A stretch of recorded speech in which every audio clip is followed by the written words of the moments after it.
दोस्तों, आज की कहानी एक पुराने रेलवे स्टेशन से जुड़ी हुई है जिसका नाम है बेगुनकोदोर रेलवे स्टेशन, पश्चिम बंगाल में। यह स्टेशन 1967 में बना था, लेकिन कहते हैं कि उसके कुछ ही समय बाद यह स्टेशन पूरी तरह सुनसान हो गया।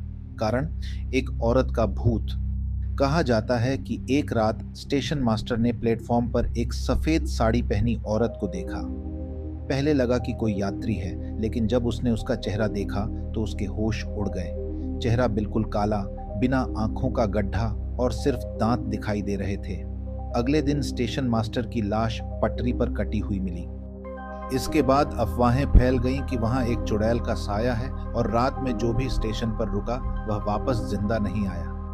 अब असली कहानी शुरू होती है। सालों बाद 2010 के आसपास एक ग्रुप के 6 लड़के लड़कियां कोलकाता से आए। उन्हें हॉरर कहानियों का शौक था। सबने सुना था कि बेगुनकोदोर स्टेशन पर भूत रहता है और उन्होंने तय किया कि वहीं रात गुजारेंगे।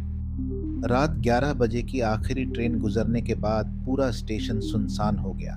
दूर दूर तक सिर्फ झींगुरों की आवाजें और हवाओं की सीटी सुनाई दे रही थीं। लड़कों ने मजाक में कहा, अगर सच में भूत है तो आज ही दिखा दे।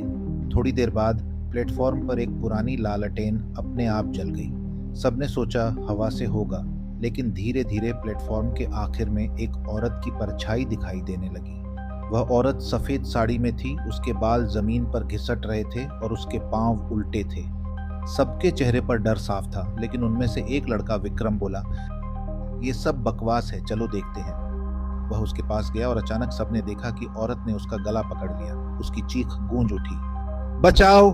कुछ ही सेकंड में उसका गला 180 डिग्री उल्टा मरोड़ दिया गया। उसकी लाश प्लेटफॉर्म पर गिर गई।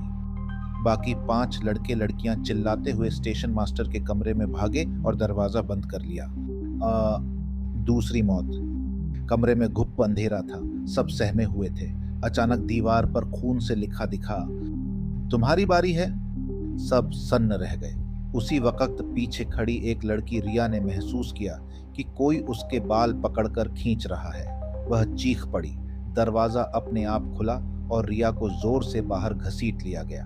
बाहर जाते ही सबने उसकी चीख सुनी। फिर अचानक सब शांत। जब दोस्त बाहर भागे तो देखा उसकी आंखें बाहर निकली हुई थीं और जीभ 2 फीट बाहर खींची हुई थी। साथी तीसरी मौत। अब ग्रुप के 4 लोग बचे। सबने तय किया कि तुरंत स्टेशन छोड़कर भागना है। वो पटरी की तरफ भागे। अचानक ट्रेन आने की सीटी सुनाई दी, लेकिन हैरानी की बात यह थी कि घड़ी में रात के 2 बजे थे और इस वक्त कोई ट्रेन नहीं आती। एक नकली ट्रेन प्लेटफॉर्म पर आई। उस ट्रेन की खिड़कियों में कंकाल बैठे हुए थे और हर खिड़की से खून टपक रहा था। एक लड़का आकाश डर के मारे पटरी पर कूद गया और भागने लगा। तभी ट्रेन का दरवाजा खुला और हड्डियों का एक हाथ बाहर आया और उसे खींचकर अंदर ले गया। ट्रेन गायब हो गई। चौथी मौत। अब सिर्फ 3 बचे थे। तीनों बेतहाशा जंगल की तरफ भागे, लेकिन जंगल में अंधेरा इतना था कि हाथ भी सामने नजर नहीं आता। अचानक एक लड़की नेहा चीख पड़ी। जब दोस्तों ने मशाल जलाई तो देखा नेहा का पेट फाड़ा जा चुका था और उसके अंग बाहर जमीन पर बिखरे पड़े थे। आखिरी 2 मौतें। अब केवल 2 बचे थे। दोनों रोते हुए कह रहे थे, हमें छोड़ दो, हमें छोड़ दो। लेकिन तभी स्टेशन मास्टर की कुर्सी अपने आप घूमी और उस पर वही सफेद साड़ी वाली औरत बैठी थी। वह उठी और हवा में उड़ते हुए दोनों के पास आई। दोनों का हाथ पकड़कर उसने पटरी पर पटक दिया। उसी वक्त अचानक से एक असली ट्रेन आई और दोनों के शरीर को चिथड़ों में बांटकर चली गई। कहानी का अंत। अगले दिन जब लोग वहां आए तो स्टेशन पर किसी का कोई निशान नहीं था। बस खून की हल्की परत और टूटी हुई मोबाइल स्क्रीन पड़ी थी। आज भी लोग कहते हैं कि बेगुनकोदोर रेलवे स्टेशन पर रात मत गुजारना। जो वहां रात बिताता है कभी सुबह जिंदा नहीं देखता। तो दोस्तों, ये थी बेगुनकोदोर स्टेशन की भूतनी की सच्ची दास्तान। क्या आपको लगता है कि यह सिर्फ अर्बन लीजेंड है या सच में वहां चुड़ैल रहती है? मृत्युचारक्षति त्वां भयस्य प्रारम्भोऽयम्।